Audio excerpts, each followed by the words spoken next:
सत्संग नहीं हो पाया था। पर मैंने भी काफ़ी कोशिश करी थी कि लाइव सत्संग हो जाए बाहर से ही, पर संजोग नहीं मिल रहे थे। एनीवे,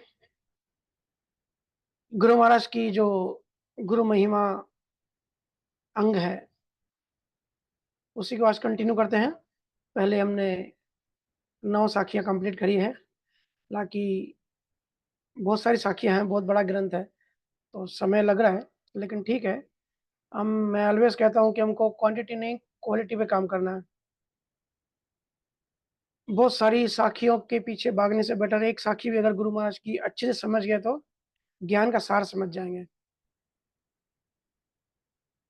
है ना? तो समय ना गँवाते हुए गुरु महाराज की साखियाँ स्टार्ट करते हैं।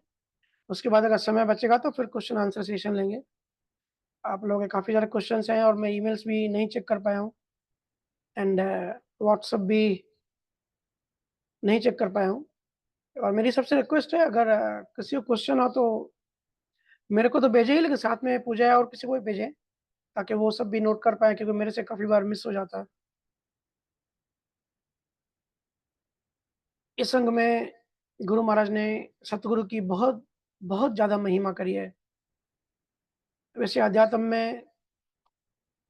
तो बहुत बड़ा विज्ञान है, लेकिन कुछ सब्जेक्ट्स ऐसे हैं जिनको जानना, जिनको समझना बहुत अच्छा और बहुत ज़रूरी होता है। जैसे सतगुरु क्या है, सतगुरु का विज्ञान, लॉ ऑफ कर्मा, प्रकृति कैसे बनी, जड़ और चेतन, जड़ का गुण क्या है, चेतन का गुण क्या है। गुरु महाराज की भाषा में ब्रह्मा और माया, भजन, सुमरन, ध्यान, कुछ सब्जेक्ट ऐसे हैं जो बिल्कुल मिस नहीं कर सकते। और अगर उन सब्जेक्ट्स पे गहराई में अनुभव हो गया, तो मोक्ष करीब है। तो गुरु महाराज की वाणी जी शुरू करते हैं। गुरु महाराज कहते हैं, गुरु शिष्य का दातार, मोहि ऐसा दन दिया, ज्ञान ध्यान विवेक बुद्धि दे निर्मल किया। वायक वचन विचार हाल गुरु चाल सिखाई, दीन गरीबी प्रेम भावी ये दया पठाई। अकल लस्य सम्मान शब्द वाणी से गाजे, जन सुखिया गुरुदेव शिव पर ऐसा निवाजे। तो गुरु जी की, गुरु महाराज की एक साखी, मैं तो ऐसे करता हूँ कि कभी जब समय मिलता है तो रीड करके, आंखें बंद करके बस खो जाना होता है। इतना आसान नहीं है कि भाई बस पढ़ लिया और समझ गए, उसके पीछे मर्म क्या है, भाव क्या है, वो सब भी समझना ज़रूरी होता है। ये तो ट्रांसलेशन है, लेकिन बिना अनुभव कुछ भी समझ में नहीं आएगा। अनुभव से निकली हुई बात ही अनुभव बनती है। गुरु महाराज कह रहे हैं, गुरु शिष्य का दातार मोहि ऐसा दन दिया। गुरु जो होता है वो शिष्य का दातार होता है। गुरु ने मुझे ऐसा धन दिया, ज्ञान ध्यान विवेक बुद्धि दे निर्मल किया। गुरु महाराज कहते हैं, सतगुरु जी ने ऐसा धन दिया, ज्ञान, ध्यान, विवेक, बुद्धि दे निर्मल किया। बुद्धि देखो हर किसी की बहुत प्रॉफिट एंड लॉस, मेरी एंड तेरी में लगी रहती है, खंड-खंड में तोड़ती है। गुरु महाराज कह रहे हैं, सतगुरु से इतना कुछ मिला है, इतना कुछ मिला है कि कितनी व्याख्या करें। ज्ञान मिला है, ध्यान मिला है, विवेक मिला है। देखिए विवेक जो है ना, हम आम भाषा में, आम प्रचार में विवेक को बुद्धि समझते हैं, लेकिन विवेक बुद्धि नहीं होता है। विवेक होता है अनुभव ज्ञान। एंड बुद्धि निर्मल किया। जो बहुत भौतिकवादी होते हैं, बुद्धिजीवी होते हैं, उनको, क्योंकि बुद्धि बहुत स्ट्रांग होती है, जल्दी ज्ञान इसके अंदर जाता नहीं है। क्योंकि गुरु महाराज कहते हैं कि सतगुरु के मेहर से मेरी बुद्धि भी निर्मल हो गई। वायक वचन विचार हाल गुरु चाल सिखाई, दीन गरीबी प्रेम भाव सी दया पठाई। गुरु महाराज कहें कि वायक वचन विचार, किस तरीके से हमारे विचार होने चाहिए, कैसे हमारे वचन होने चाहिए, हाल गुरु चाल सिखाई, गुरु ने हर कला सिखा दिया है, ना सिर्फ अध्यात्म की भी, संसार में कैसे सौम्य रहना है, कैसे सभ्य रहना है, शांत रहना है, हाल गुरु चाल सिखाई। दीन गरीबी प्रेम, दीन गरीबी प्रेम मतलब सहजता, निर्मलता, भाव सी दया पठाई, अकल अस्य सम्मान, शब्दवाणी सिर गाजे। गुरु महाराज कहते हैं, अकल अस्य सम्मान मतलब इस तरीके से संसार में जीने की कला सतगुरु ने सिखाई। जैसे कि कमल कीचड़ में रहता है, लेकिन कीचड़ उसको छूता नहीं है। लेकिन हम सब भी माया में हैं, तो माया से भाग तो नहीं सकते। हम सबका घर परिवार है, संसार है। तो संसार में रह के संसार से उठ के कैसे रहना है, ये गुरु महाराज कहे कि मुझे सतगुरु ने सिखाया है। अकल हास्य सम्मान शब्द वाणी सिर गाजे। ये जो दशम द्वार के ऊपर, जिनका दशम द्वार खुल गया, उनको अनुभूति होगी कि दशम द्वार के ऊपर हमेशा कुछ ना कुछ ऐसा लगता है कि कुछ तो है, कुछ मूवमेंट, कुछ हलचल, कुछ वाइब्रेशन चलती रहती है। तो ये जो शब्द होता है, ये जो अखंड ध्वनि होती है, ये जो नी अक्षर होता है, ये हमेशा दशम द्वार के ऊपर, सिर के ऊपर हमेशा ही रहता है। गुरु महाराज कहते हैं, शब्द वाणी सिर गाजे, सिर के ऊपर वो शब्द वाणी की तरह गूंज रहा है। जन सुखिया गुरुदेव शिष्य पर ऐसा निवाजे। गुरु महाराज कहते हैं कि सतगुरु जन जो है वो इस तरीके से शिष्य को निवासते हैं, उनके ऊपर मेहर करते हैं, उनके ऊपर करुणा करते हैं। आगे कहते हैं, भक्ति बा भगवान तत्व गुरु मही लखाया। जीव भक्ति बा भगवान तत्व गुरु माही लखाया, खंड ब्रह्मांड का भेद सोच गुरु शरण आया। गुरु महाराज कहते हैं कि ऐसी मेहर हो गई जब से सतगुरु के सानिध्य में आए। मेरा सतगुरु कहने का मतलब केवल ज्ञानी, जो कि शब्द जागृत करता है। गुरु महाराज उसकी व्याख्या कर रहे हैं, जो कि नाम जागृत करते हैं। क्योंकि संसार में इतने सारे पंथ हैं, हर कोई अपने-अपने पंथ में हर किसी की डेफिनेशन अलग-अलग होती है। लेकिन गुरु महाराज की डेफिनेशन के हिसाब से जो शब्द जागृत करता है, वो आपका सतगुरु। भक्ति भाव भगवान तत्व गुरु माही लखाया। गुरु महाराज कहते हैं कि भक्ति, असल भक्ति क्या है? भाव क्या है? भाव कैसे काम करता है? और भगवान कौन होता है? आम जनमानस भगवान किसको समझता है? इन सब की प्रॉपर भेद बताया, रहस्य बताया, डेफिनिशन बताई, डिफरेंशिएट करके बताया। क्योंकि ये जनरली सब लोग एक ही चीज़ समझते हैं। तत्व गुरु माही लखाया, कि वो जो तत्व है, वो जो निअक्षर, जो शब्द है, तत्व गुरु क्या होता है? वो गुरु जी ने बताया। भक्ति किसको कहते हैं? भाव किसको? भगवान क्या है? जनरली भगवान को ही हम ऐसा समझते हैं कि वहाँ पे हमारे जैसे 2 हाथों 2 पैरों वाला एक आदमी वहाँ डंडा लेके बैठा हुआ है, जो कर्मों की सज़ा देता है। लेकिन भगवान ऐसा कोई ह्यूमन बीइंग नहीं है, ऐसा कोई हमारी तरह वहाँ बैठा नहीं है। भगवान मतलब भाग्य, जिसको भाग्य कहते हैं ना, भाग्य। भाग्य मतलब जिसको गुरु महाराज होतब भी कहते हैं, कि कोई करने वाला वहाँ नहीं बैठा है, नियम है। एक नियम से सब चल रहा है। उसी को ईश्वर, कर्ता, पुरुष, अल्लाह कहते हैं।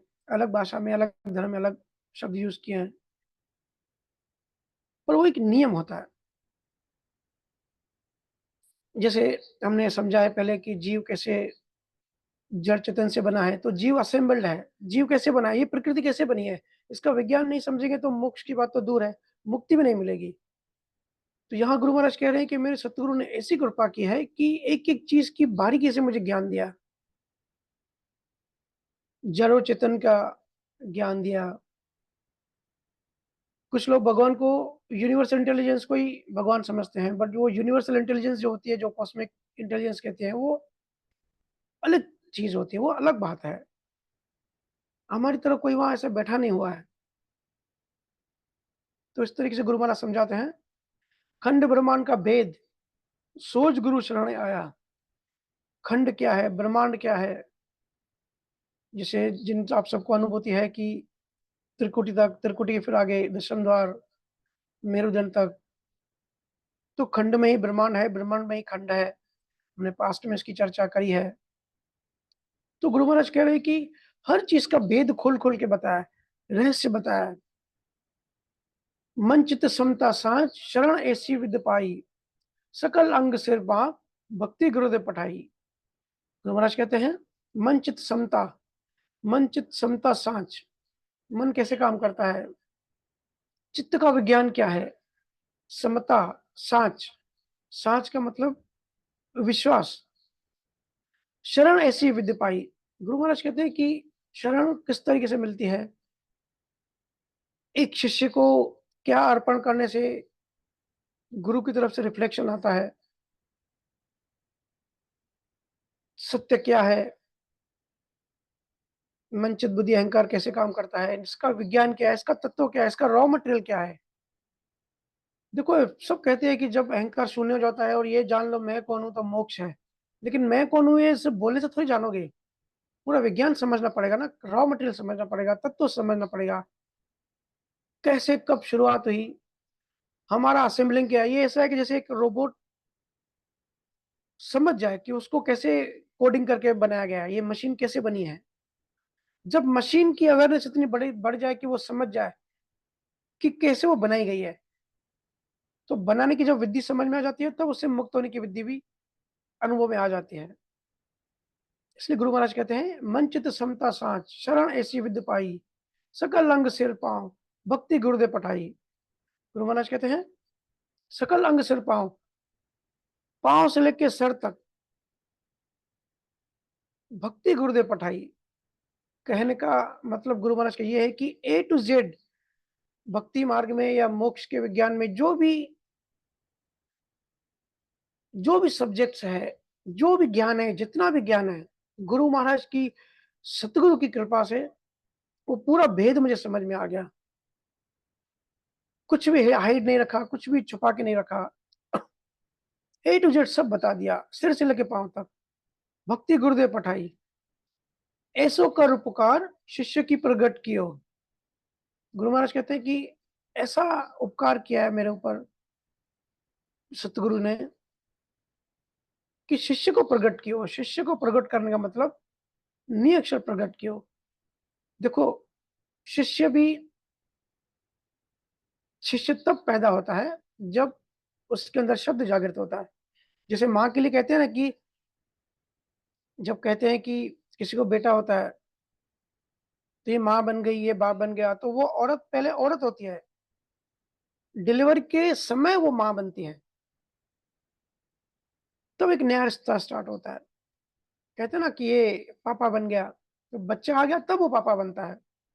ऐसे ही शिष्य की प्रकट की हो। शिष्य कैसे प्रकट हुआ? जब उसके अंदर निअक्षर प्रकट किया।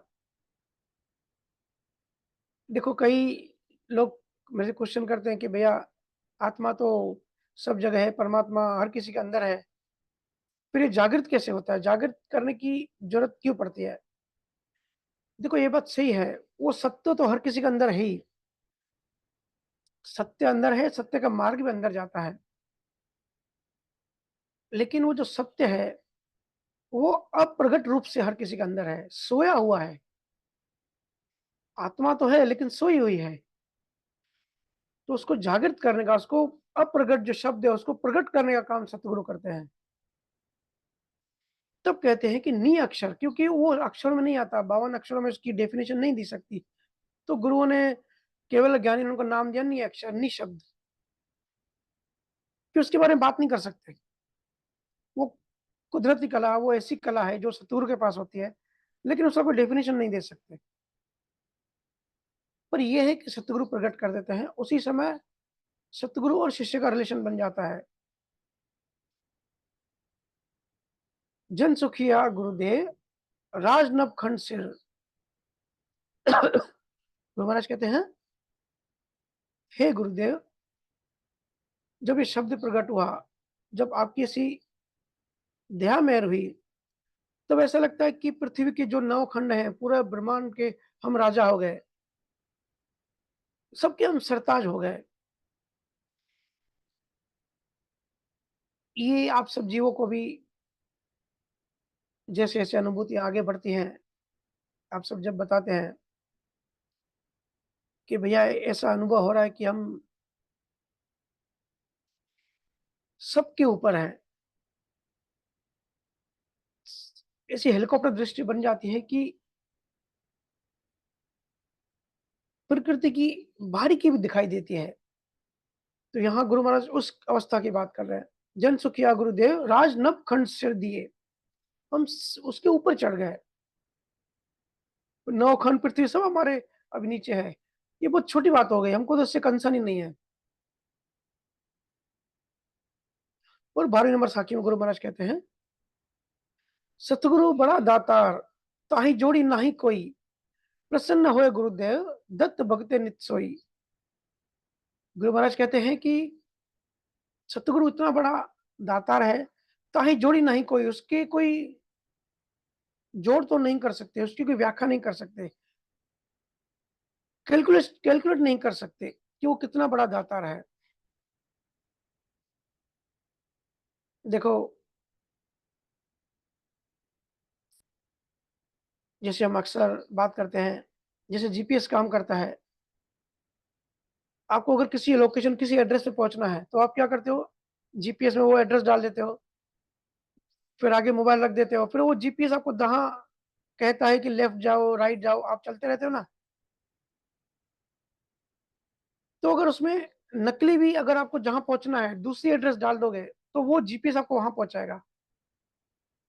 तो जो आप एड्रेस डालोगे, जीपीएस आपको वहीं पहुँचाएगा। ऐसे ही माया के भी मायावी गुरु जो होते हैं, वो आपके अंदर माया का बीज डाल देते हैं, तो आपको माया की, लेकिन निष्फल भक्ति कोई नहीं होती, हर भक्ति का कोई न कोई फल होता है। तो जिस भक्ति का बीज होगा, उसी भक्ति, उसी लेवल तक आप ऊपर चढ़ोगे, वहीं तक आगे बढ़ोगे।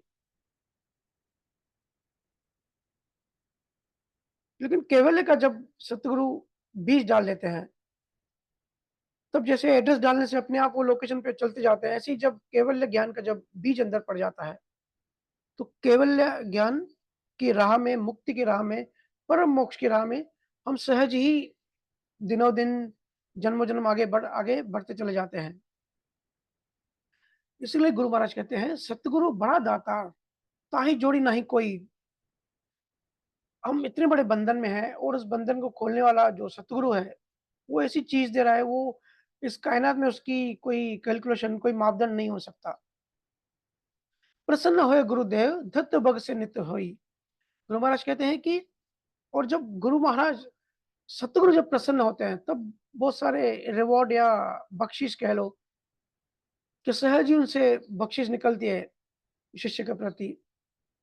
धन देवे अनतोल, मोल तोल न आबे, दुःख दालत सब जाए, खात गेड़ नहीं पावे। गुरु महाराज कहते हैं कि वो ऐसा धन देते हैं, जिसका कोई तोल-मोल नहीं कर सकता। वो ऐसा अनमोल है जिसके बारे में डेफिनिशन नहीं बता सकते, सिर्फ अनुभव कर सकते हैं। तो वो अनमोल धन देते हैं। दुःख दालत सब जाए, खात गेड़ी नहीं पावे। गुरु महाराज कहते हैं कि सतगुरु से ऐसी विद्धि, ऐसा विज्ञान, ऐसी चीज़ मिलती है जिससे सारे दुःख दालत सब जाए, सब दुःख चले जाते हैं। खात गेड़ी नहीं पावे। और ये जो विद्धि है, ये जो ज्ञान है, ये ज्ञान ऐसा है कि एक बार आ जाता है तो फिर चला नहीं जाता, हमसे कोई छीन नहीं लेता। ये ऐसी चीज़ नहीं है कि अगर देने वाले ने दे दिया फिर हमसे छीन भी जाए। जिसको अनुभव ज्ञान हो गया, फिर वो अनुभव ज्ञान कभी कम नहीं होता। जितनी मैं कहता हूँ ना, जितनी आपकी डेवलपमेंट होती है, या तो उतना ही रहोगे या उससे ऊपर चढ़ोगे, उससे नीचे कभी नहीं जाओगे। तो यहाँ गुरु महाराज वही बात कह रहे हैं कि वो विद्धि, वो ज्ञान, वो विज्ञान ऐसा है जो गुरु महाराज ने दिया है, जो सतगुरु ने दिया है। सारे संसारी दुःख उससे चले जाते हैं। आदि-व्याधि जितने भी टाइप के दुःख क्लेश हो, अमर लोक शासन दियो, रिद्धि सिद्धि दी बिहिलार। गुरु महाराज कहते हैं कि अमर लोक का शासन दे दिया, रिद्धि सिद्धि दी बिहिलार। अमर लोक का शासन मतलब, देखिए शासन मतलब ही वही होता है कि प्रॉपर्टी, जैसे किसी का फादर पापा होता है, अपने बच्चों को प्रॉपर्टी देते हैं, और दुनिया से चले जाते हैं, तो वो प्रॉपर्टी उससे कोई छीन नहीं सकता, कोई ले नहीं सकता। अमर लोक शासन दियो। गुरु महाराज कह रहे हैं कि ये शासन ऐसा है जो एक बार अगर मिल गया, ये विद्धि, ये ज्ञान, ये विज्ञान, ये चीज़ ऐसी है कि एक बार आपको मिल गया तो फिर आपसे कोई छीन नहीं सकता। और वही होती है असली कमाई। अक्सर हम चर्चा करते हैं ना कि असली कमाई क्या होती है? जो मौत के बाद भी साथ जाए। रिद्धि सिद्धि दी भीलार। जो ये रिद्धि सिद्धियाँ जो सामान्य संसारी जीव भक्तियाँ करते हैं कि रिद्धि सिद्धि मिले, ये तो बिल्कुल बच्चों की बात होती है। इस इनका तो कोई मोल भी नहीं होता है, इन पे तो ध्यान भी नहीं देते। जब सतगुरु ज्ञान मिल जाता है ना, तब ये माया की चीज़ें बिल्कुल छोटी हो जाती हैं। जन सुखिया गुरुदेव जी ऐसा बड़दाता। गुरु महाराज कह रहे हैं कि सतगुरु इतना बड़ा दातार है। गुरु महाराज की आप गुरु महिमा अंग की कोई भी साखी उठा के देख लेंगे, उसमें एग्ज़ाम्पल्स अलग-अलग हैं। लेकिन जो सार होगा वो यही होगा कि जो सतगुरु होते हैं, जिनसे हमको नाम मिलता है, जिनसे ज्ञान मिलता है, ज्ञान और ध्यान मिलते हैं, उनका उपकार इतना होता है कि कुछ भी खुद को बेच दें तो भी उनका उपकार नहीं उतार सकते। बहुत गहरी मेरे को शब्द नहीं मिल रहे हैं बताने के लिए। लेकिन जैसे आप सभी कहते हैं कि भैया शब्द नहीं मिलते गुरु महिमा करने के लिए, सिर्फ़ आँख में आँसू होते हैं। तो गुरु महिमा के शब्द होते भी नहीं हैं, वो जो आँख में आँसू होते हैं वही उसकी महिमा है। गुरु महाराज ने अलग-अलग तरह से, अलग-अलग एग्ज़ाम्पल देके या कबीर साहब ने भी महिमा करी है। और हम अक्सर गुरु और सतगुरु की बात करते हैं। लेकिन फिर यहाँ सवाल ये भी आता है कि फिर सतगुरु कैसा हो? सतगुरु कौन हो? सतगुरु महर, सतगुरु तो सबसे बड़ा वो तो हम मानते हैं, सुनते हैं, उस मार्ग पे चलते हैं, लेकिन सतगुरु कैसा हो? देखिए, कोई बड़ी साइंस, बड़े विज्ञान में नहीं जाना। मुझे बहुत सारे क्वेश्चन्स आते हैं। तो देखिए सिंपली सतगुरु वो हो जिसको काम, क्रोध, लोभ, मोह, अहंकार बिल्कुल नहीं हो। कर्ता भाव, अहंकार ही कर्ता भाव होता है। क्योंकि सब चीज़ें, सब घटनाएँ सतगुरु के निमित्त से घटती हैं, लेकिन सतगुरु में कर्ता भाव नहीं होता। एक जीव से मेरी चर्चा हुई, वो कहने की हमारे जो गुरु हैं वो तो मांसाहारी, मांस खाने के लिए बोलते हैं कि खाओ, मना नहीं करते। तो देखिए गुरु के कुछ लक्षण होते हैं। कोई सच्चा सतगुरु मांस खाने के लिए अलाउ नहीं करेगा।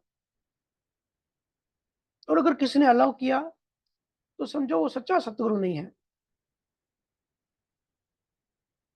वो केवल ज्ञानी नहीं है। देखो, डिप्लोमेसी संसार में चलती है, राजनीति में चलती है। अब राजनीति में से लीडर देखता है कि पब्लिक को क्या चाहिए, पब्लिक को क्या अच्छा लगता है, तो वैसा मटेरियल वो प्रोसेस करता है, वैसा मटेरियल देता है, क्योंकि पब्लिक को खुश करना है। सतगुरु को पब्लिक को खुश नहीं करना होता है, उल्टा पब्लिक को चोट करनी होती है, अहंकार को चोट करनी होती है। लेकिन कुछ सो कॉल्ड गुरु होते हैं कि भई पब्लिक को मांसाहार अच्छा लगता है, अगर मांसाहार मना मना करेंगे तो हमारे पास कोई आएगा नहीं। तो इसके लिए वो कहते हैं ठीक है भई, आपका मन करे तो खाओ, लेकिन राग-द्वेष मत करो, वो ज़्यादा हानिकारक है। अरे भई, मांसाहार का भी विज्ञान अगर पता है तो वो भी बहुत ज़्यादा हानिकारक है। ऐसे ही महावीर स्वामी ने अहिंसा का विज्ञान नहीं दिया। अहिंसा परमो धर्म क्यों कहा? कि थोड़ी-सी हिंसा से भी कितने सारे कर्म बन जाते हैं। लेकिन सतगुरु ऐसा होना चाहिए।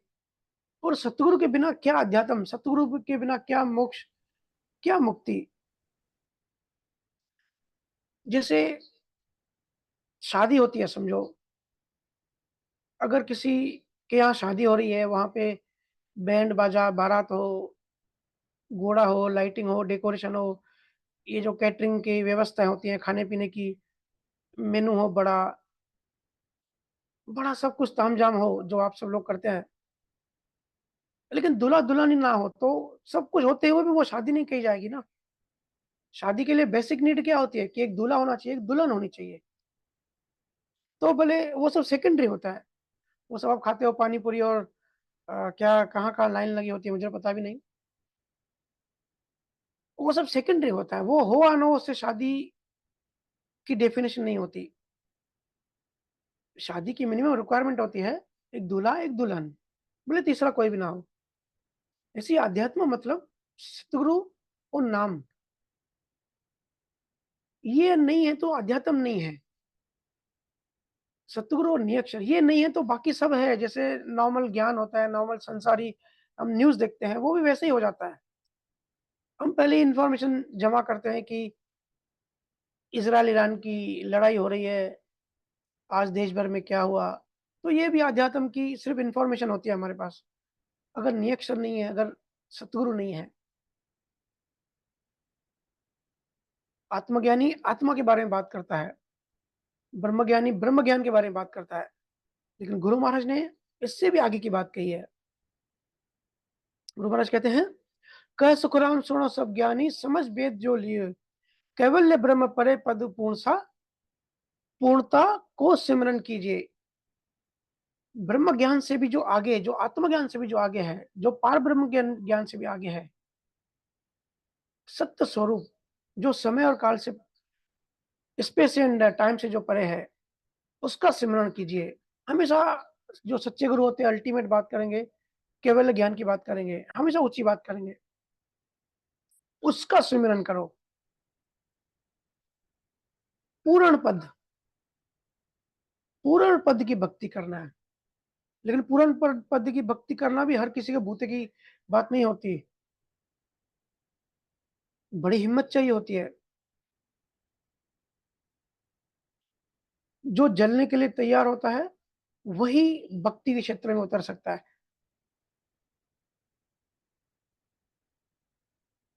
कबीर साहब कहते हैं, भक्ति भक्ति सब कोई कहे, भक्ति न जाने कोई, पूर्ण भक्ति जब मिले, कृपा करे गुरुदेव। भक्ति भक्ति तो हर कोई करता है और देखो कबीर साहब के ज़माने में कबीर साहब ऐसी बात कर रहे हैं। आज से लगभग 500 साल पहले, और आज तो भक्ति एक मज़ाक हो गई है। किसी भी चीज़ को लोग अध्यात्म या भक्ति समझ बैठते हैं।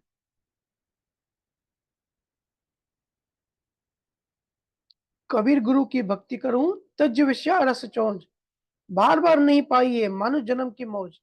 बार-बार मनुष्य जन्म नहीं मिलेगा भाई, क्यों मज़ाक लगा के रखा है?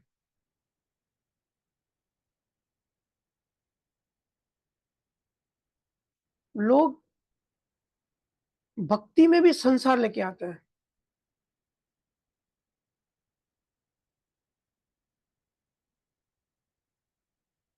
या संसार में ही हम भक्त हैं, भक्ति का चोला पहन के बैठे हैं, लेकिन मन है उनका पूरा संसारी।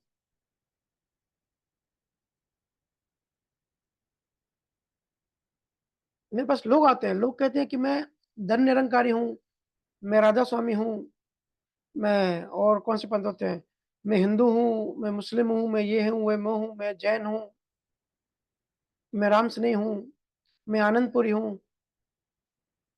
अरे भाई, जब तक मैं और कोई भी पूरी बाकी है, तब तक भक्ति में नहीं हो आप, तब तक मन जिंदा है, धर्म संप्रदाय जिंदा है। मुक्त नहीं हो, उल्टा और बंध गए हो इस मैंपन से, मैं ये हूँ, मैं वो हूँ। ये सब लेबल मन के लेबल होते हैं। स्वरूप, सत्य स्वरूप का कोई लेबल नहीं होता, वो तो बस होता है। भक्ति मार्ग मतलब खुद को जलाना, अहंकार को जलाना, मैं और मेरे को जलाना, अपने मन को जलाना। आसान नहीं है ये।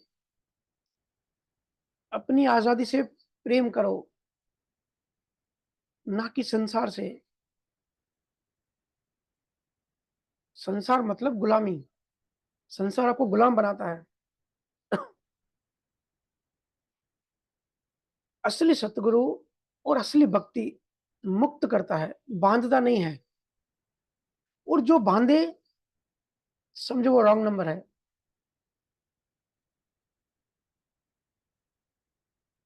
लेकिन गुरु भी और लोगों ने भी मज़ाक समझ बैठे हैं। बोलते हैं मेरे पास आते हैं कहते हैं भैया व्यवहार जगत को भी देखना पड़ता है, संसार भी देखना पड़ता है, रिश्ते-नाते भी देखने पड़ते हैं, रिश्ते बचा के रखने पड़ते हैं। उसमें थोड़े झूठ, थोड़ी चतुराई, थोड़ा कपट करना पड़ता है, थोड़ी चोरी-चकारी करनी पड़ती है। आप कहते हैं भैया आप ये सब नहीं समझोगे। मुझे कहते हैं कि आप तो जॉब करते हो, अगर बिज़नेस करते होते तो बिज़नेस में थोड़ी चोरी करनी पड़ती है, अगर आपका बिज़नेस होता तो आप भी चोरी करते। अरे भाई ऐसे संजोग ही क्यों लाते हो? ऐसे भाव ही क्यों करते हो चोरी के, कि चोरी करनी पड़ रही है आपको? या कहते हैं कि ऐसे रिश्ते-नाते होते हैं जो हम पसंद नहीं करते लेकिन बचा के रखने पड़ते हैं, क्योंकि उनसे कुछ बेनिफिट होता है। अरे भाई संसार की व्यावहारिक चालें सीखो,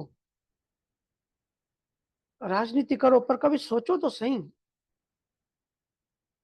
कि क्या 200 साल जीने वाले हो? अरे क्या करोगे सीख के? कितनी उम्र बची आपकी? अब ऐसा हुआ, कई लोग मेरा सत्संग सुनना चाहते हैं, ज़ूम पे लाइव आना चाहते हैं।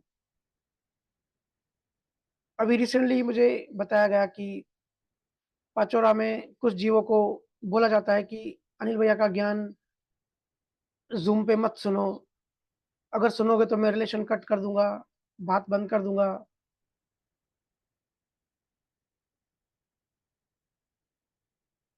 अब जब ऐसे गुरुओं की दुकानें बंद होने लगेंगी, तो यही बोला जाएगा। फिर जीव कहते हैं कि भैया हमारा रिश्ता है तो बात माननी पड़ती है। अब 10-12 चेले बचे हैं,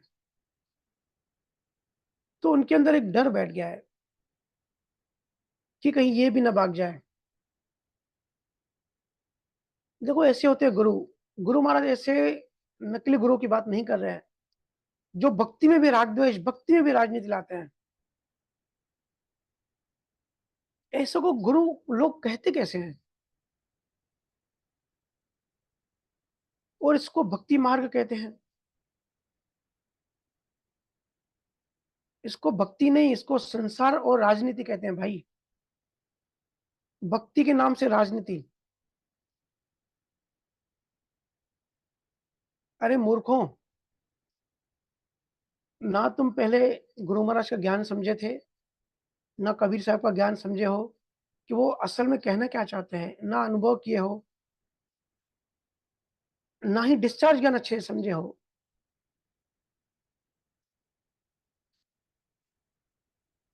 क्यों अनपढ़ लोगों को मूर्ख बना रहे हो, जो कि आपसे सवाल भी नहीं कर पाते बेचारे।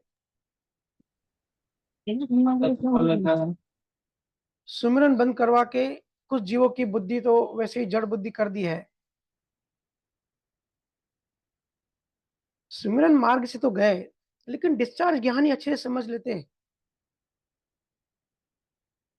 थोड़ा सीरियसनेस, थोड़ी ईमानदारी दिखाते कि असल ज्ञान क्या होता है, तो आपको मन को शांति मिलती है। ये जो राग द्वेष पाल के बैठे हो ना, ये सब नहीं होता कि इसका ज्ञान मत सुनो, वहां मत जाओ, इससे रिलेशन मत रखो। ये ज्ञानी के लक्षण नहीं होते। ये तो कांग्रेस बीजेपी राजनीति राजनीति वालों को लक्षण होते हैं। आपका डिस्चार्ज ज्ञान क्या कहता है कि मेरा पिछले जन्मों में जिन जीवों से ऋणानुबंध है, जिनसे लेन देन है, वो मेरे पास आएंगे ही। आप कितना भी रोक लो उनको,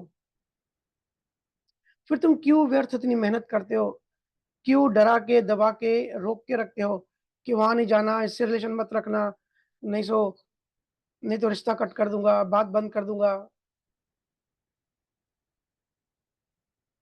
ये बेचारों को अलग अलग नकली आईडी से आना पड़ता है या चुप चुप के यूट्यूब सुनना पड़ता है। डिस्चार्ज ज्ञान ही अच्छे से समझ लेते तो भी आपका मन शांत हो जाता। और जीव भी क्यों डरते हैं? अध्यात्म में अगर आप हो और अगर आपको कोई डराता है, आपको डर लगता है, तो आप अध्यात्म में हो ही नहीं भाई। इसको भक्ति मार्ग नहीं कहते हैं। यहाँ पे कबीर साहब होते तो बड़ा हँसते। ऐसे हुआ, राजस्थान के 2 कपल एक मतलब पति-पत्नी, उनका धंधा बंद पड़ गया, फाइनेंशियल क्राइसिस आ गए। फिर उनको एक गुरु ने ऑफ़र दी कि भाई आपका धंधा बंद पड़ा है, कोई लोन नहीं दे रहा है, कोई पैसा नहीं दे रहा है कि मैं आपको 1 लाख रुपया देता हूँ, आप धंधा स्टार्ट करो। लेकिन मेरी एक शर्त है कि अनिल भैया का ज़ूम जॉइन मत करना, अनिल भैया का ज्ञान मत सुनना। और वो पति-पत्नी संसारी फ़ायदा देख के बोले ओके। हालाँकि वो बड़ा प्रेम करते हैं, आज भी यूट्यूब सुनते हैं। पर मेरा कहना ये है कि भक्ति मार्ग ये भक्ति मार्ग नहीं है भाई, ये मोक्ष का मार्ग नहीं है। भक्ति मार्ग में तो खुद को जलाना पड़ता है। कोई फ़ायदा, कोई लालच, कोई इच्छा, कोई माँग, किसी का भय नहीं होता भक्ति मार्ग में। अगर आप सच्चे सतगुरु के सानिध्य में हैं तो। यहाँ तो गुरु लोग ही डराते हैं।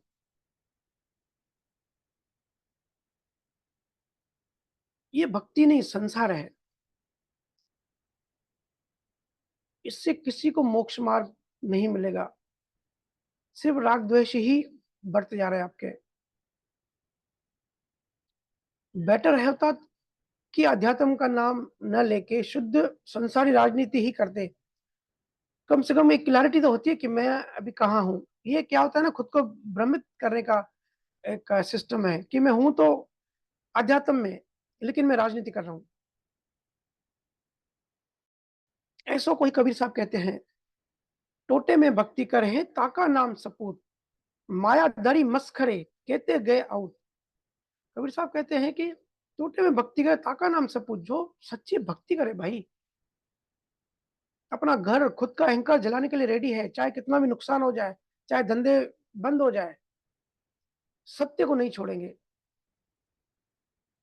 इसी को क्रांतिकारी कहते हैं। डिप्लोमेसी अध्यात्म में नहीं चलती। मायाधारी मस्खरे कहते गए आउट कि भाई माया भी धारी है और मस्खरे भी हैं, तो इससे बात नहीं बनेगी।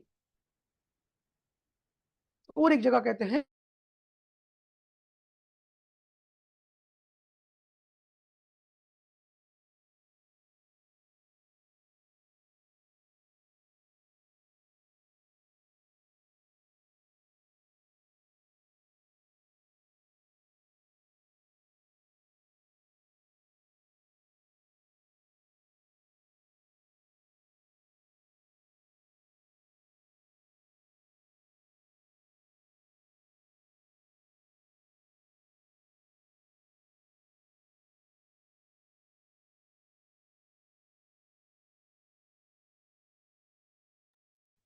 भैया आपकी आवाज नहीं आ रही है। 1 मिनट कॉल कर रही हूँ।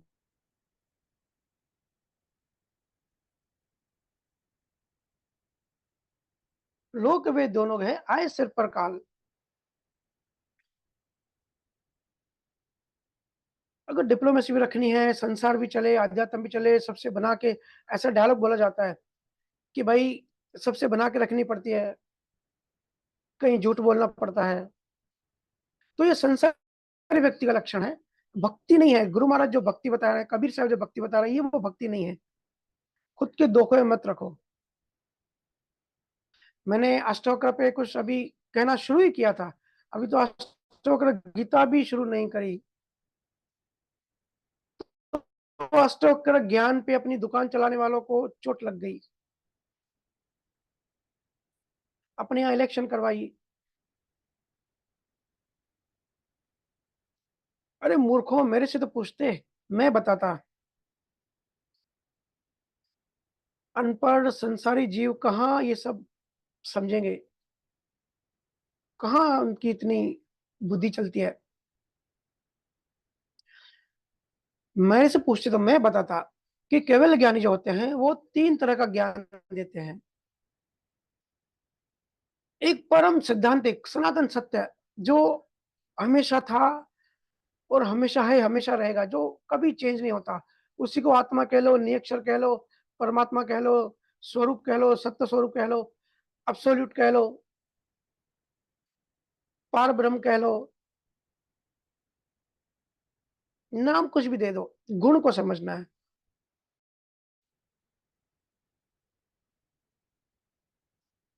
हर केवल ज्ञानी इसकी बात तो करता ही है अपने-अपने समय में। लेकिन ऐसे सतगुरु होते हैं जो दूसरों के मोक्ष के निमित्त बनते हैं, तो वो और भी कुछ 2 बातें करते हैं, 2 तरह का ज्ञान देते हैं।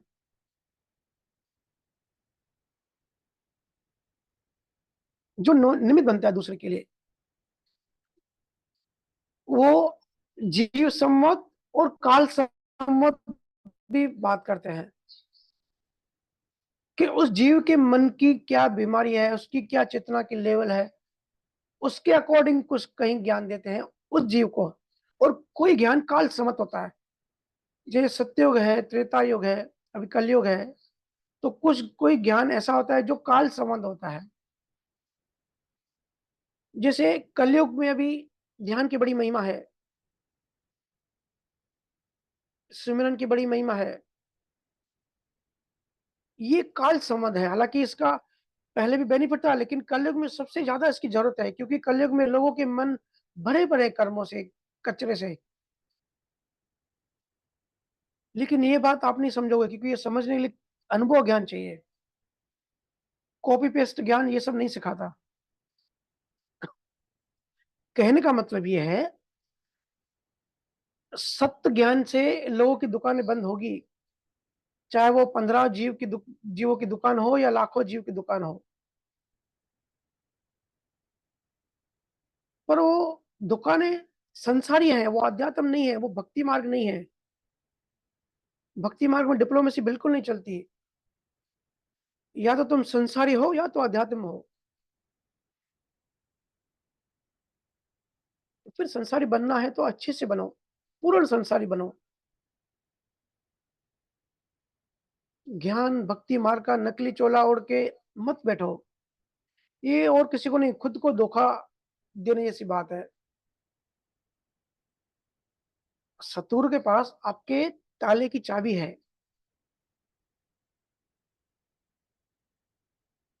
बार-बार केवल ज्ञानी अहंकार पे चोट करेंगे, ताकि आपका ईगो कम हो, जागृति बढ़े, समझ में आए कि कैसे अहंकार को चोट लगती है।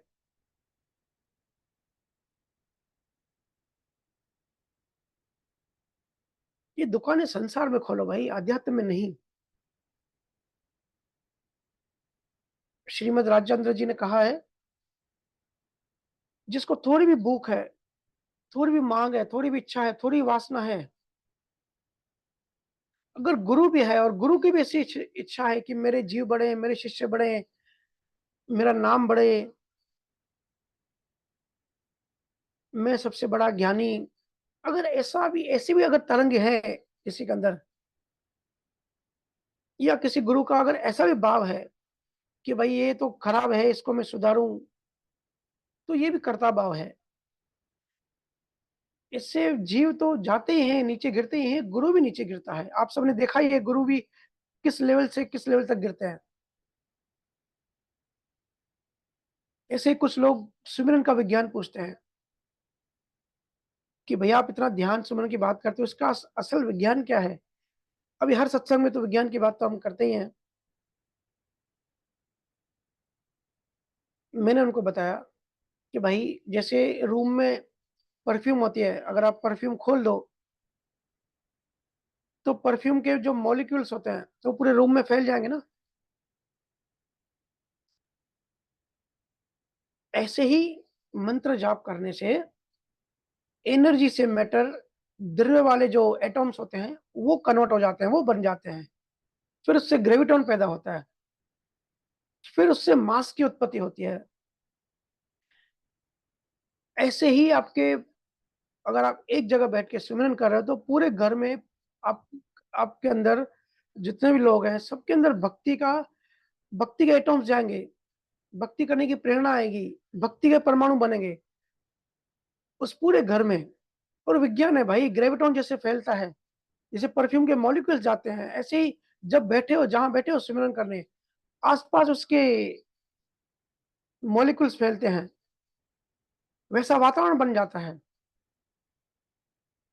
लेकिन ये सब बातें जो डीप गहराई में जाता है, उसी को ही अनुभव होगा, उसी को ही पता पड़ेगा कि गहराई में क्या है और कैसा है।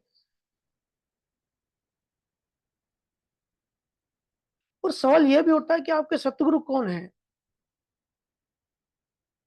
अभी जैसे चर्चा करी कि नियम तो ये है, गुरु महाराज ने भी यही बताया कि जिसके निमित्त से आपका शब्द प्रकट होता है, वो आपका सतगुरु, देहधारी सतगुरु। जिसने यात्रा करवाई, जिसने दसम द्वार खुलवाया, फिर भी अगर सिंपल भाषा में अगर समझना चाहे तो जिसके पास आपके बंद ताले की चाबी हो, जिसके साथ तुम रोमांचित होते हो, एक्साइटेड होते हो, परमात्मा पाने की, मुक्ति पाने की एक लय पैदा होती है, जिसके संग में आप जागते हो, संसार थोड़ी देर के लिए छूट जाता है, जिससे तुम्हारा तालमेल बैठे, जिसकी वाणी तुम्हारे हृदय को टच करे,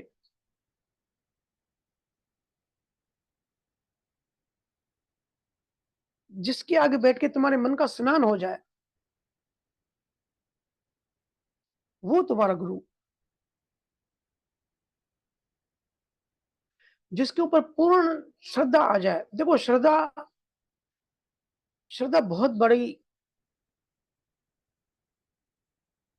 श्रद्धा बहुत बड़ी इन्वेस्टमेंट है। यूं ही किसी भी श्रद्धा नहीं आती। प्रेम जब पूर्ण बनता है तो उसको श्रद्धा कहते हैं।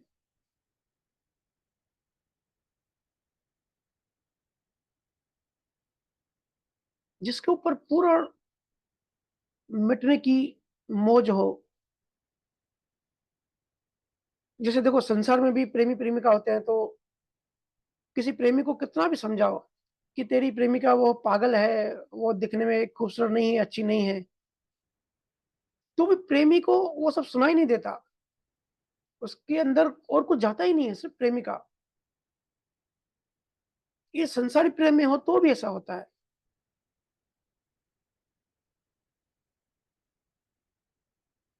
याद रखना, श्रद्धा परम जागृति भी है और पूर्ण अंधापन भी है।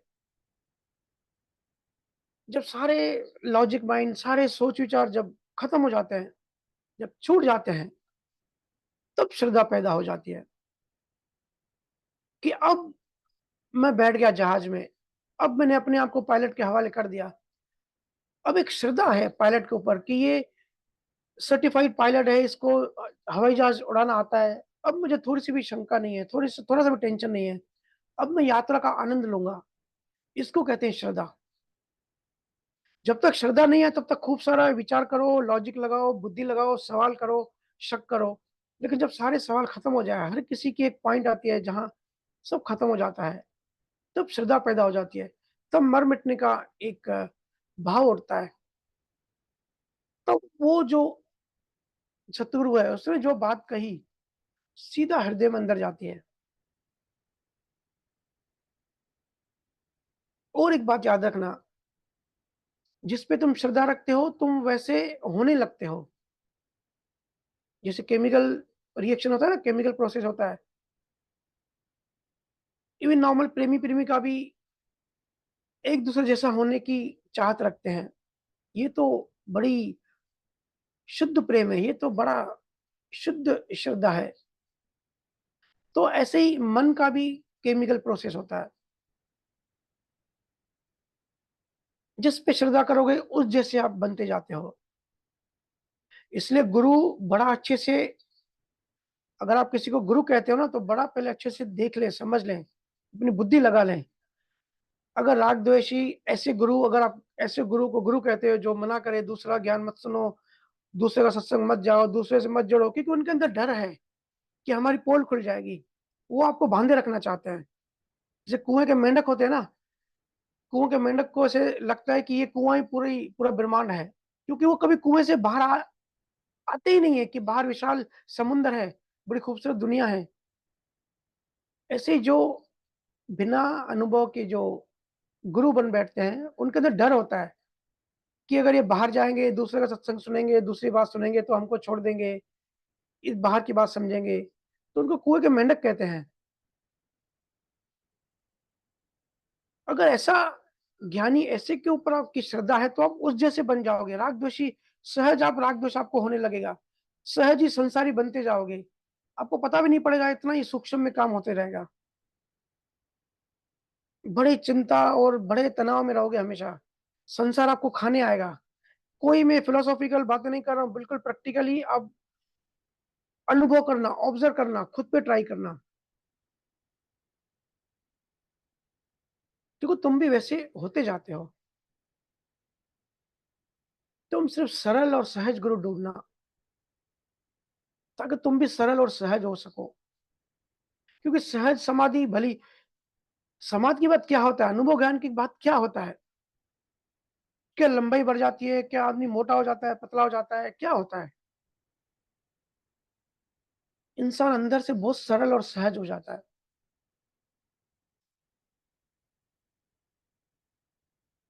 तो ऐसा गुरु ढूँढना जो सिर्फ़ सत्य की बात करे, सुमिरन और सत्य की बात करे। क्योंकि यहाँ दवाइयाँ बहुत है, मेडिकल स्टोर पे जाओ दवाइयाँ बहुत सारी हैं, लेकिन आपका गुरु वही है, जो आपके मन की बीमारी को समझ के आपको प्रिस्क्रिप्शन लिख के देता है। जो आपके हाथ में प्रिस्क्रिप्शन है, वही दवा आपके काम की है। पूरा मेडिकल स्टोर मत उठा ले आना। ये आजकल यूट्यूब ज्ञानी क्या करते हैं? पूरा मेडिकल स्टोर उठाने के लिए बोलते हैं। ये भी सुनो, ये भी सुनो, ये भी सुनो। अरे भाई, आपके मन की बीमारी क्या है?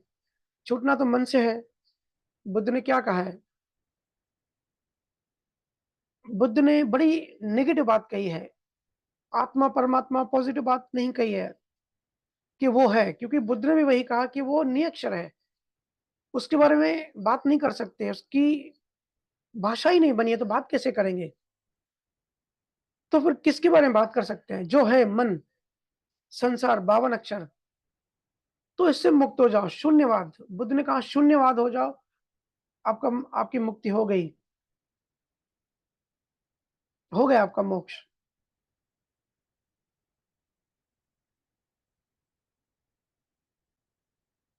शंकराचार्य ने इसी को अद्वैत कहा है। अलग गुरु ने अलग व्याख्या कही है। ये भी बड़ी मज़े की बात होती है, जो शब्द ज्ञानी होते हैं, मतलब जो सिर्फ़ यूट्यूब सुन के या कहीं से पढ़ के ज्ञान जमा करते हैं, वो शब्दों में उलझ जाते हैं और उनको ऐसा लगता है कि कबीर साहब ने अलग बात कही, गुरु महाराज ने अलग बात कही, दादू दयाल ने अलग बात कही, अष्टवक्र ने अलग बात कही, शंकराचार्य ने अलग बात कही।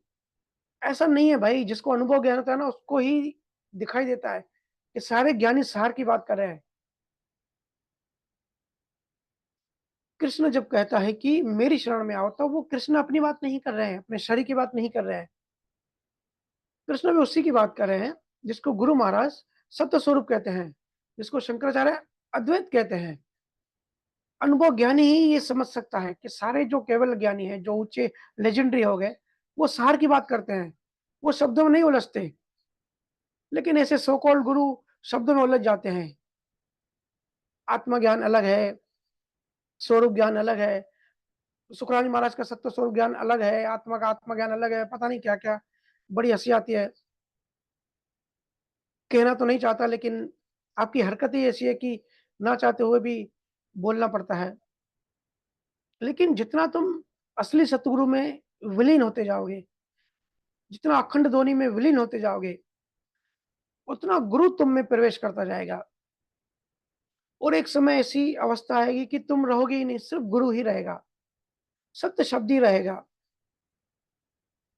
तुम्हारा अस्तित्व खत्म हो जाएगा और तुम गुरु की छाया बन जाओगे। जिनकी जिनको परमात्मा का रंग लगा हुआ है, सिर्फ़ उसी की ही संगत करना। तो ढूँढना आपका काम है कि परमात्मा का रंग किससे है? कौन संसारी राग-द्वेषी बातें ज़्यादा करता है, गॉसिप करता है। कबीर साहब को भी 500 साल हो गए और जो ज्ञानी का संजोग ऐसे होता है, जैसे महावीर स्वामी थे तो वो राजा के बेटे, लेकिन वो जंगल में चले गए थे।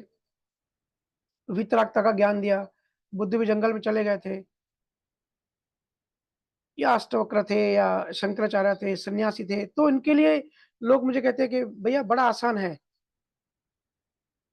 लेकिन संसार में रह के संत की तरह रहना आसान नहीं होता है। थोड़ी चोरी-चकारी, थोड़ी मक्कारी, थोड़ी चापलूसी करनी पड़ती है, नहीं तो रिश्ते-नाते खराब हो जाते हैं। अरे भाई मेरा भी घर-परिवार है, मैं भी जॉब करता हूँ आईटी कंपनी में। कोई सन्यासी सब छोड़ के भाग नहीं गया हूँ किसी जंगल में। एक आम आदमी ही हूँ, ये स चीज़ मैं रोज़ सफ़र करता हूँ, रोज़ झेलता हूँ। जैसे मैं हर सत्संग में चर्चा करता हूँ कि फोकट की गॉसिप, फोकट की बातें, जियो फ़ोन पे फ़ोन फ्री है तो चलो लग जाओ। अरे भाई फ़ोन फ्री है लेकिन मन तो आपका है, क्यों कचरा डालते जाते हो? तो ऐसे ही मेरे भी रिलेटिव्स हैं। अब जनरली फ़ोन कर दो, क्या बात करते हैं, सब फालतू बातें ही होती हैं। आप ठीक हो, आप कैसे हो, तबीयत पानी कैसी है, मौसम कैसा है, धंधा पानी कैसा है, ये सब बातें मुझे बिल्कुल बोरिंग लगती हैं। जो मुझे जानते हैं आपको भी पता है कि मैं बोलता हूँ कि ये भी मत पूछो कि कैसे हो, टू द पॉइंट बात करो। तो इस चक्कर में सारे रिश्ते-नाते मेरे से हमेशा नाराज़ रहते हैं। मोस्टली तो मैं फ़ोन नहीं उठा पाता या नहीं उठाता हूँ, तो सब नाराज़ रहते हैं मेरे मामा साइड वाले, बुआ, फूफर जो लोग ये होते हैं, जो हर शादियों पे नाराज़ होते हैं। मेरे से 12 महीने नाराज़ होते हैं कि भाई ये तो फ़ोन ही नहीं उठाता, ये तो बात ही नहीं करता। 5-5 साल हो जाते हैं मैं रिलेटिव से बात नहीं कर पाता। ये क्या बात करनी? गॉसिपबाज़ी में मुझे इंटरेस्ट नहीं है। किसी तीसरे बंदे की बुराई करना या सुनना, उसकी उसकी ज़िंदगी में क्या हो रहा है, वो जानने में कोई इंटरेस्ट नहीं है। खुद की प्रगति करने में इंटरेस्ट है। तो आप कहते हो ना कि भैया अब आपकी ज़िंदगी बड़ी आसान है, हमको रिश्ते-नाते निभाने पड़ते हैं, ऐसा नहीं है भाई। मेरी मम्मी रोज़ डाँटती है, मेरे पापा रोज़ डाँटते हैं कि ऐसा मत कर, संसार में संसारी बन के रहना पड़ता है। मामा लोग कंप्लेन करते हैं, चाचा लोग कंप्लेन करते हैं कि अनिल फ़ोन नहीं उठाता। तो ये मैं भी झेलता हूँ भाई, सारे संत ये झेलते हैं, कबीर साहब भी झेलते थे। लेकिन सत्य को पकड़ के रखो। अध्यात्म में संसार मत घुसाओ, डिप्लोमेसी मत घुसाओ कि इससे बना के रखो, उससे बना के रखो। चलो जिससे पैसे का व्यवहार है, जिससे बिज़नेस है, तो उसको गुरु बोलो। अगर गुरु बोलेंगे, गुरु मानेंगे तो हमको वो लोन दे देगा या तो माल मटेरियल हमको थोड़ा सहूलियत दे देगा, या ऐसे भी देखा है कि अगर उसके गुरु को गुरु बोलेंगे तो वो हमको धंधे में सपोर्ट करेगा। क्या कचरा करके बैठे हो भाई, अध्यात्म को मज़ाक बना के बैठे हो। ऐसा नहीं होता।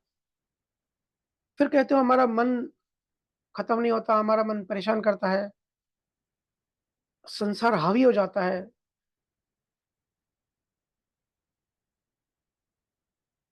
तो देखना किसके ऊपर श्रद्धा आ रही है, कौन है तुम्हारा गुरु? सच्चे सतगुरु के साथ दिल की धड़कन मिलनी चाहिए। जब धड़कन मिल जाती है तब सेम फ्रीक्वेंसी में वाइब्रेट करते हैं। आप प्रैक्टिकली कभी आज़माओ, आपके घर कभी केवल ज्ञान का सत्संग हो, या आप गुरु महाराज का आप कभी वाणी जी पढ़ते हैं या राम नाम सिमरन करके उठते हैं, तो आपको किसी से राग द्वेष करने की इच्छा नहीं होती, या किसी से ऐसे फालतू चर्चा करने की इच्छा नहीं होती। आप अपने में मस्त रहते हो। भले थोड़ी देर के लिए सही, क्योंकि माया थोड़ी देर गायब हो जाती है, फिर प्रकट हो जाती है। लेकिन गुरु की सत्ता से वो माया वहाँ से भाग जाती है। तो कितना आनंद, कितना मज़ा आता है। फिर जब संसार में उतरते हैं, वही घिसी-पिटी बातें, उसकी देवरानी ने ये किया, मेरी सास ने मेरी शिकायत करी, फिर संसारी बन जाते हो, फिर टाँग खींचने में लग जाते हो। अरे भाई भक्ति मार्ग देखना है तो मीरा की बायोग्राफी पढ़ो। भक्ति मार्ग में, प्रेम मार्ग में सत्य के बिना जीव रह ही नहीं पाता।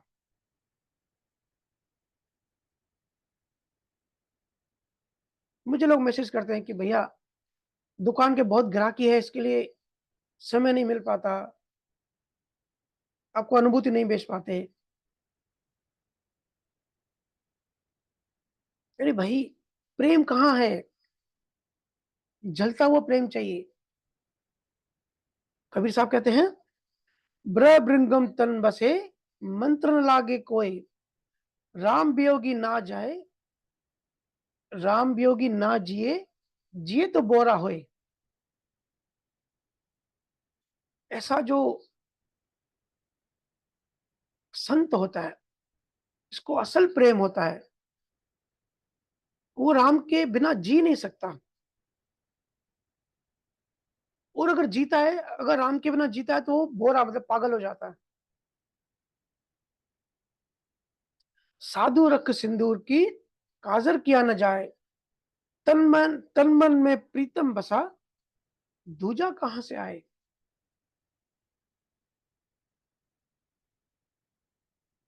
ऐसी भक्ति होती है। एक आग का दरिया है, उसमें डूब के जाना है, जो बचा सो डूब गया, जो डूबा सो पार। ऐसा नहीं है कि अध्यात्म में आके आपका संसार खत्म हो जाएगा या ज्ञान खत्म हो जाएगा। अरे भाई, जिसने उस एक को पकड़ लिया वो तो ब्रह्मांड का बादशाह हो जाता है। एक सदे सब सदे, उस एक को सदो, बाकी सब खुद ही सद जाता है। जो खुद को बचाता है वो डूब जाता है, और जो डूब जाता है वो पार हो जाता है। और हम यहाँ पार होने आए। हम यहाँ कोई रिश्ते नाते, शादियां और बच्चे करने नहीं आए। अजीब अजीब यहाँ पे लोग हैं, तरह तरह के लोग मिलते हैं। देखते हो ना, ट्रेन वगैरह में लोग जाते हैं, पूछते हैं जब जैतून लेते हैं कि भैया ये जैतून मीठा तो है। वो चेक करते हैं कि जैतून मीठा होना चाहिए, फिर उसी जैतून में नमक लगा के खाते हैं। बड़ी हंसी आती है।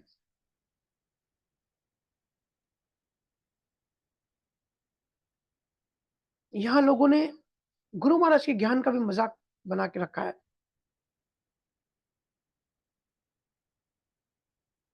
मेरा मानना तो ये है कि जिसको अनुभव ना हो, उसको गुरु महाराज की वाणी को हाथ में नहीं लगाना चाहिए। आजकल तो ऐसा है कि पीडीएफ फाइल बन गई है।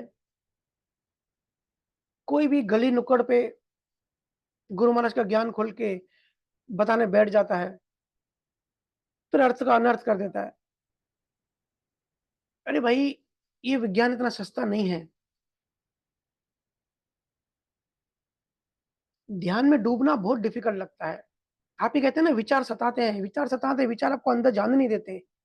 विचार आपकी चेतना को गैप ही नहीं देते कि आप अंदर जाओ।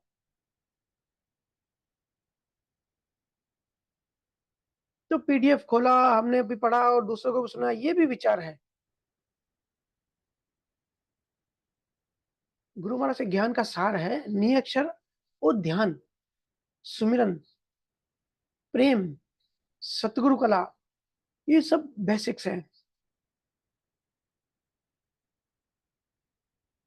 याद रखना, सार शब्द हमारा आत्म स्वरूप है। मौत के समय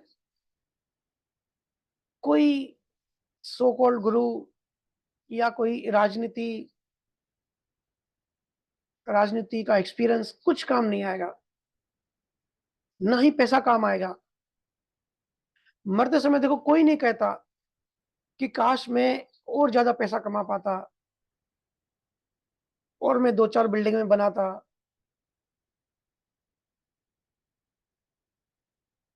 सिर्फ अनुभव ज्ञान ही साथ जाता है। इवन आप सबको भी पूछना चाहिए, अपने आप से पूछना चाहिए कि हम जो ये सत्संग सुनते हैं, कोई भी सत्संग सुनते हैं या हर बुधवार भी जो आप सुनते हैं, बुधवार सत्संग सुनते हैं, इससे हमें लाभ क्या हो रहा है, इससे मुझे क्या मिल रहा है, इससे मैं मुक्त हो रहा हूं या नहीं हो रहा हूं,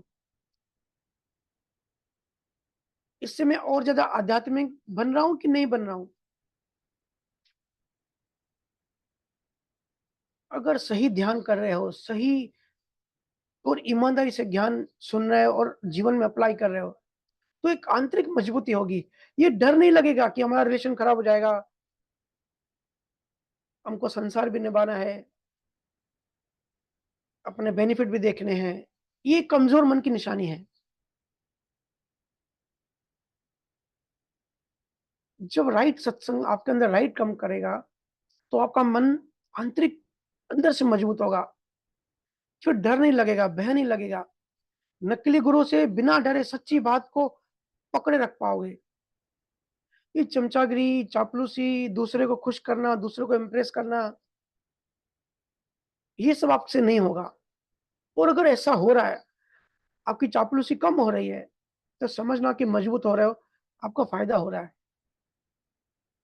क्योंकि आगे बढ़ते रहना ज़रूरी होता है, इतना समय नहीं है कि खुद की टेस्टिंग ना करें या एक जगह रुके रहें। जनरली संसारी इंसान सोचता है कि भाई पुरानी मान्यताओं पे चलें, इतनी पुरानी मान्यताएँ हैं तो गलत थोड़ी होगी।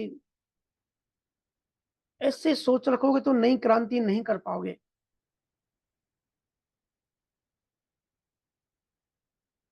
पुराने ज़माने से ये रिचुअल चलती आ रही है और इतने लोग मानते हैं तो ये सही होगा। अपना विवेक नहीं लगाना, ये कमज़ोर मन की निशानी है। अपनी विवेक दृष्टि से सब सोचो समझो कि क्या सही है, क्या गलत है। और अगर आपकी दृष्टि में कोई बात लग रहा है कि ये ज्ञान सही है, ये चीज़ सही है, ये अंधविश्वास है, तो अंधविश्वास को फ़ॉलो करना, उसको करते रहना भी उसको बढ़ाना ही है, उसको एनकरेज करना है। जैसे मैंने कहा ना अभी मेरी चाची की मृत्यु हो गई, तो पूरा खानदान एक हो गया, मेरे ऊपर प्रेशर बनाया कि भाई बाल काट, हिंदू धर्म में बाल देते हैं। मेरे पापा को बोला, मेरे पापा भी मेरे पीछे पड़ गए कि भाई ठीक है, अभी नाराज़ नहीं करना चाहिए किसी को, सब बोल रहे हैं तो भाई दे दें। लेकिन मान्यताएँ कैसे टूटेंगी भाई, 2 नहीं दो उससे कुछ फ़र्क नहीं पड़ता, एक ही बात है। लेकिन अगर मान्यताओं को फ़ॉलो करते रहेंगे तो फिर मान्यता ब्रेक कैसी होगी? आंतरिक परिवर्तन कैसे आएगा?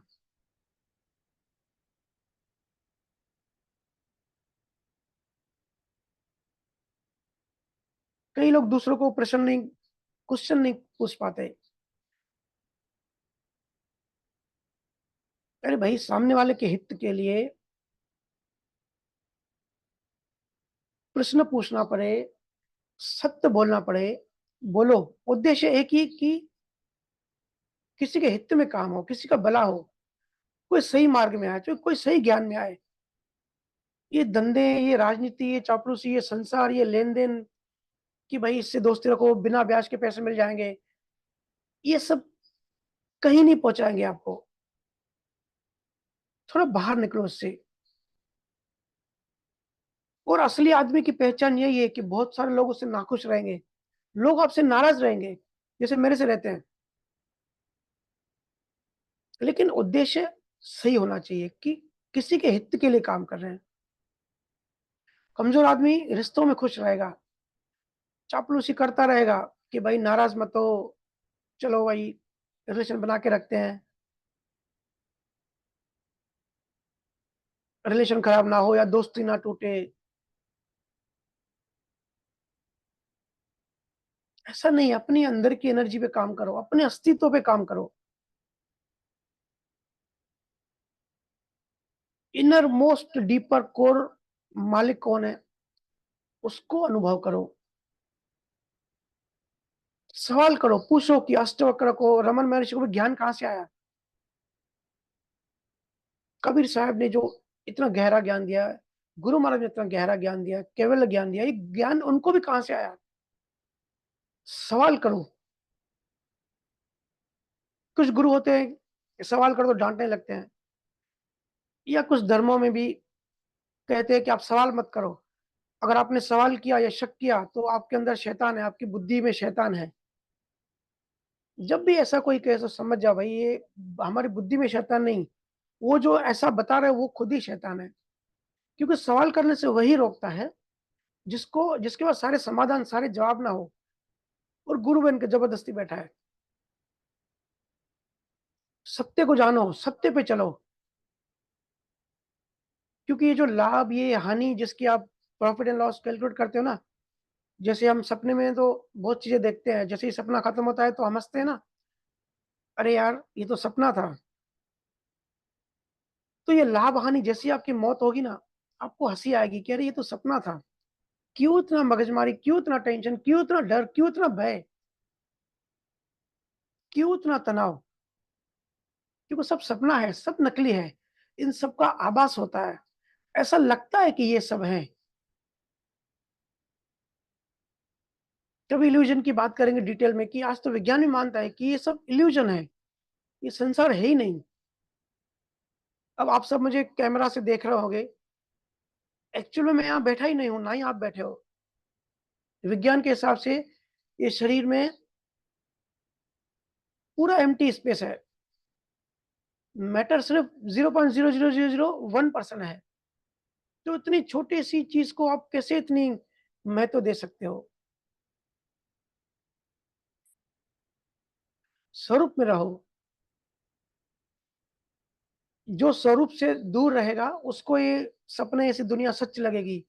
वो हानि लाभ में, अच्छे-बुरे में, राग-द्वेष में उलझा रहेगा। जो परमात्मा के करीब है, जिसको परमात्मा का रंग लगा हुआ, वो कुछ परवाह नहीं करेगा। देखो मीरा ने कहाँ परवाह की, कृष्ण ने कहाँ परवाह की, दादू दयाल, नामदेव, इन संतों ने कहाँ परवाह की किसी चीज़ की।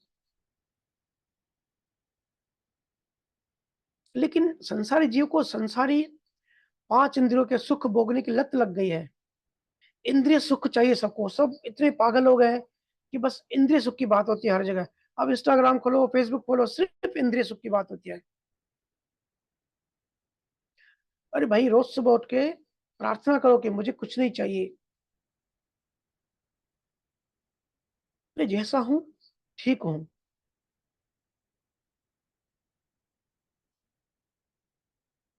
और इन्फॉर्मेशन डाइट लो। हेल्थ के लिए तो खाने की डाइट तो हमेशा आप लेते ही हो कि हमने डाइट चेंज की, हमने डाइट कम की, हमने डाइट बढ़ा दी। इन्फॉर्मेशन की दुनिया में रहते हो तो थोड़ी इन्फॉर्मेशन डाइट यूज़ करो।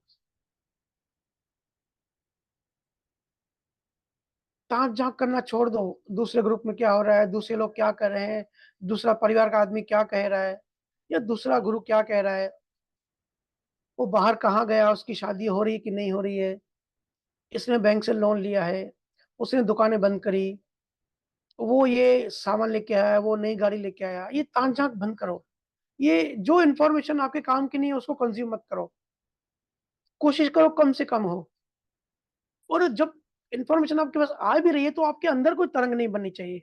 आपके अंदर तरंग बनी, मतलब कर्म बन गया। अब इस कर्म को फिर निकालने के लिए क्योंकि कर्म भी रिपीट होता है, साइकिल होती है। हमने कई बार चर्चा करी है, आज तो विज्ञान भी मानता है कि अंदर हर चीज़ मल्टीप्लाई होती है। जैसे सेल होते हैं ना हमारे बॉडी में 73 ट्रिलियन सेल्स हैं या बैक्टीरियाज़ होते हैं, वो मल्टीप्लाई होते हैं। कुदरत ने ऐसा सिस्टम बनाया है कि चीज़ें बढ़ती जाती है अपने आप। तो एक कर्म आपने बना लिया, जैसे बीज होता है, एक बीज से कितने वृक्ष बन सकते हैं और एक वृक्ष में कितने फल, उस फल में फिर कितने बीज होते हैं। ये प्रकृति का नियम है, ये हर जगह पे है, ये हमारे साथ भी है। ऐसा नहीं हम गार्डन में गए और सिर्फ़ पेड़ को देखा कि भाई एप्पल का ये पेड़ है, इसमें सेब हो गए हैं तो इसमें आम हो गए हैं, आम का बीज डाला होगा तो आम होगा। हमने भी अगर अपने मन में कुछ कचरा डाल दिया, कोई तरंग पैदा कर दी, कोई बीज डाल दिया, उस बीज से फिर मल्टीप्लाई होता है। कई वृक्ष बन सकते हैं, उस वृक्ष के फल आते हैं, फिर उन फल से बीज आते हैं। इसी को तो लाइफ एंड डेथ साइकिल कहते हैं, कॉज़ एंड इफेक्ट। हमने आज कोई भाव किया, समझो हमने आज कोई इन्फॉर्मेशन सुनी दूसरे आदमी की, जैसे फ़ेसबुक पे देखते हैं कि भई दूसरे ने नई गाड़ी ली, हमारा पहचान वाला है, कुछ गाड़ी ली उसने, तो अंदर हल्की-सी तरंग उठती है, किसी-किसी की स्थूल तरंग बिल्कुल जलन आ जाती है, किसी को पता पड़ता है, किसी की बहुत सूक्ष्म में होती है या ध्यान बाहर था उसको पता भी नहीं पड़ता, लेकिन अंदर में तरंग उठती है और वो तरंग अंदर ट्रैवल करती है। अब वो उसने देखा और बाहरी मन को तकलीफ हुई, वो तो आपका चलो कर्म फल था, क्योंकि हम तन्मयकार होते हैं। कलयुग में हम सब तन्मयकार हैं, हम सब अंदर से जुड़े हुए हैं। हमारा जो आंतरिक मन है, बाहर के मन में तरंग उठी, वो तरंग अंदर गई, ट्रैवल करके हमारे आंतरिक मन में और वहाँ कारण बन गई, एक कॉज़ बन गई। तो हमने वहाँ पे कोई अगर मान्यता बिठा ली या किसी से जलन कर ली, इसको ये क्यों मिला? इसको रौद्र ध्यान भी कहते हैं कि खुद को जलाना, दूसरे की खुशी देख के खुद को जलाना। तो हमारे अंदर में ये अब सामने वाले को तो पता नहीं पड़ता, लेकिन ये हमारे अंदर में हमारी मन की ज़मीन पे ये बीज अंदर चला जाता है। क्योंकि बीज को वृक्ष बनने में समय लगता है, ऐसे ही उसी जन्म में इसका रिज़ल्ट नहीं आता। अगर आपने इसको डिलीट नहीं किया, आपकी मृत्यु हो गई, फिर दूसरा जन्म मिला, तो ये जो अंदर बीज है, खुद को पीड़ा देने का, ये जब नेक्स्ट जन्म आएगा तो ये बीज तो अंदर है, तो ये बीज कुदरत को क्या मैसेज दे रहा है कि मुझे पीड़ा दो, मुझे तकलीफ दो। दूसरे की कार देके हमको तकलीफ हुई ना, तो उसी तरह के वाइब्रेशन, उसी तरह के बीज अंदर वाइब्रेट कर रहा है। तो नेक्स्ट जन्म में ये वाइब्रेट होगा कि तकलीफ, क्योंकि कुदरत को भावना की भाषा समझ आती है। कुदरत आपकी हिंदी इंग्लिश भाषा नहीं समझती। तो कुदरत आपकी भावना क्या थी? तड़प की। इसको ये क्यों मिला? ये भावना आपकी इंटेंशन भाव पैदा किया अंदर, एनर्जी पैदा हुई। तो कुदरत को सिर्फ ये भाषा रीड करेगी कि पीड़ा और तकलीफ, क्योंकि वो आपके अंदर है, फिर वो आपके शरीर को बीमारी होगी, आपके हाथ-पैर खराब होंगे। इस जन्म में जो भाव कर्म है, वो नेक्स्ट जन्म में कर्म फल बनेगा, प्रारब्ध कर्म बनेगा। तो कुदरत मैसेज रीड करेगी कि ये कर्म दे रहा है कि भई इसने जलन करी, तो इसको तकलीफ दो, ये तकलीफ माँग रहा है। लोग मेरे से पूछते हैं कि भैया ये कर्मों का नियम ऐसे क्यों है? तो भाई कुदरत का काम ऐसे है कि जो आप माँगोगे आपको देगी। लेकिन हमको नहीं पता होता है कि हम क्या माँगे। अनजाने में हम अपने लिए बीमारियाँ, अपने लिए गरीबी, दीनता, संसार माँग लेते हैं और हमको वही मिलता है। फिर हम कहते हैं वो भगवान गलत है, भगवान खराब है, उसने हमको दुखी किया, उसने हमको गरीब बनाया, भगवान के यहाँ नाइंसाफ़ी है, फिर शिकायतें करते हैं। लेकिन ये अज्ञान है, हमको क्योंकि प्रकृति का खेल, प्रकृति के नियम, प्रकृति का सिस्टम पता नहीं है। अनजाने में हम ही माँग बैठते हैं ये सब। हमने एक भाव किया कि इसके हाथ-पैर तोड़ दो, तो वो जो वाइब्रेशन है वो हमारे मन में वाइब्रेट करेगा, सामने वाले के मन में नहीं जाएगी। तो अभी वो कुदरत को मैसेज गया कि भाई हाथ-पैर तोड़ दो, उसकी टाँग तोड़ दो। तो नेक्स्ट जन्म में आप गाड़ी चलाओगे और गाड़ी से गिर जाओगे और आपको फ्रैक्चर हो जाएगा। फिर कहोगे कि कुदरत खराब, भगवान खराब है, ऐसे क्यों हुआ मेरे साथ, मेरे ही फ्रैक्चर क्यों हुआ? अरे भाई तूने अनजाने में पिछले जन्म में ऐसा भाव, ऐसी वाइब्रेशन, ऐसा बीज बनाया था।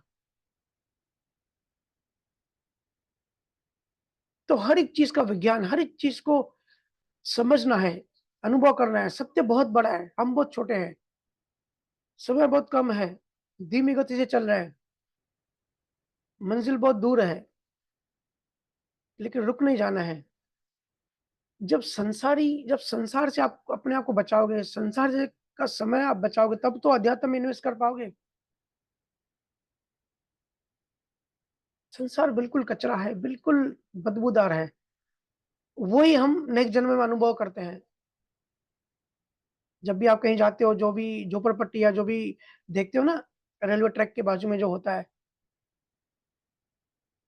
तो उनके मन के भाव वैसे थे पिछले जन्म में, संस्कार वैसे हैं, इसके लिए वो स्थूल में आया। आज अगर किसी की ज़िंदगी बड़ी कॉम्प्लेक्स है, बड़ी टेढ़ी-मेढ़ी है, तो उसका मन टेढ़ा-मेढ़ा है। विज्ञान को समझो।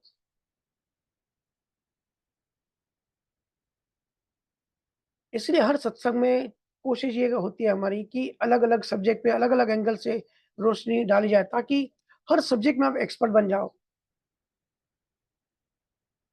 लेकिन अपने आप की टेस्टिंग करते रहो, ऐसा नहीं कि बुधवार को सत्संग सुन लिया और बस मज़ा आ गया और 2 दिन तक असर रहा, फिर असर निकल गया, फिर हम कूद गए राजनीति में। ये मेरा मैसेज नहीं है। मेरा मैसेज है कि खुद की टेस्टिंग करते रहो। क्या आध्यात्मिक ग्रोथ हो रही है? ऐसे गुरु से जो हम बंधे हैं, जो हमको डरा रहे हैं, धमका रहे हैं, इनसे हम मुक्त हो रहे हैं कि नहीं हो रहे हैं? उनके जाल में तो नहीं फँसे हैं? संसार की कोई भी चीज़ जो हमको बाँधे रखी है, हम मुक्त हो रहे हैं कि नहीं हो रहे हैं। 1 साल पहले हमारा धंधा नहीं चलता था तो हम कितना तनाव करते थे। अभी हमारा तनाव कम हुआ कि नहीं, हम थोड़े बिंदास, थोड़ी मस्ती आई कि नहीं आई? तब सही अध्यात्म की पहचान होती है। तब समझ में आएगा कि हम सही मार्ग में हैं, सही रास्ते पर हैं। अगर आप अपनी टेस्टिंग में पास होते हो, तो ही मेरे साथ आगे बढ़ना, क्योंकि आगे बातें गहरी होती जाएँगी।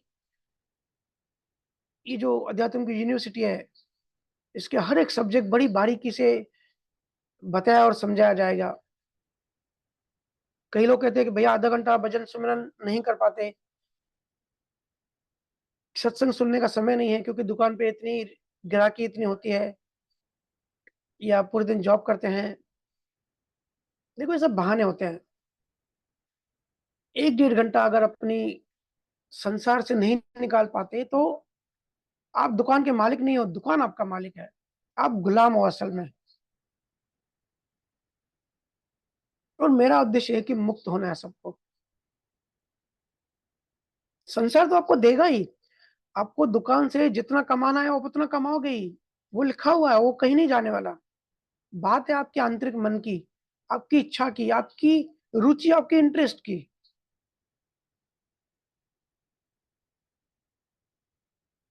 तो जिनको सुमिरन करने का समय नहीं है, वो कैसे मुक्त हो पाएँगे? जिनको सत्संग के लिए भी कुछ सेवादार इनको रिमाइंड कराते हैं कि आज सत्संग है। मतलब हमारी रुचि संसार में है। कुछ लोग कहते हैं, "अरे भैया मेहमान आ गए", तो आपकी श्रुति मेहमानों में है। फिर कैसे नहीं मन आपका शांत रहेगा? कैसे नहीं वो मेहमान आपको दुःख देके जाएँगे? सत्य को मजबूत से पकड़ के रखना है। बाहर की जो हेल्थ है, हमारे शरीर की जो हेल्थ है, वो तो प्रारब्ध कर्मों से लिखी हुई है, लेकिन हमारे मन की जो हेल्थ है ना, वो हमारे फ्रीडम में है। उसको हम बीमार रखते हैं या हेल्दी रखते हैं, वो हमारे हाथ में है। तो सभी जीव ध्यान और ज्ञान के मार्ग से आगे बढ़ते रहें। नी अक्षर को मजबूती से पकड़ के रखें। अभी समय हो गया है तो सवाल नहीं ले पाएँगे, लेकिन नेक्स्ट बुधवार कोशिश करेंगे कि ज़्यादा से ज़्यादा क्वेश्चन आंसर सेशन लें। मस्त रहो, हँसते रहो, मुस्कुराते रहो। दुनिया बहुत ब्यूटीफुल है और आपका यहाँ कोई दुश्मन नहीं है, सिर्फ़ कार्मिक रिलेशन है। आनंद में रहो। आप सबका बहुत-बहुत धन्यवाद। सबको राम, राम। राम राम भैया, धन्यवाद भैया।